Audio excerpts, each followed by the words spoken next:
Hello বন্ধুরা, তোমাদের সাথে একটা মিনি ব্লগ শুরু হয়েছে। আমার ফ্রেন্ডের বিয়েতে মানে পার্টি, আজকে বউ ভাত তো গিয়েছি। তোমাদের সাথে আশীর্বাদে ফটো দিয়েছিলাম, কিন্তু আমি বিয়েতে যেতে পারিনি কারণ একটু অসুবিধা হয়েছিল। তো আমি এসে পড়েছি, তোমাদের দাদাভাই আরেক জায়গায় গিয়েছে, তো আমাদেরকে নিতে আসবে।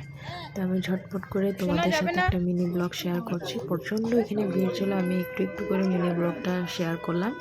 তো ভবনে এসে পড়েছি, সব ভবনে প্রচণ্ড মানুষ ছিল, তো আমি ভিডিও করতে পারিনি, আমি এমনকি ফটো মারতে পারিনি, মাত্র 2টা ফটো মেরেছি।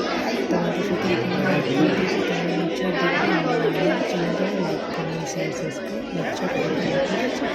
তো এই যে দেখো, আমার বেস্ট ফ্রেন্ড, ছোটোকালের বান্ধবী, একসাথে পড়াশোনা করেছি আমি। আমার বিয়ে কমপ্লিট হয়েছে, কিন্তু ও হাই সেকেন্ডারি পড়েছিল। তো এই তো ওর জামাই। তো ঘরে এসে পড়েছি, আস্তে আস্তে 11:30 বেজে গেছে, ঘুমাতে ঘুমাতে 12টা বেজে গেছে। ফ্রেশ ট্রেশ হয়ে কিন্তু সোনা বাবা ঘুমিয়ে পড়েছে, সোনা বাবা ওইখানেই ঘুমিয়ে পড়েছে।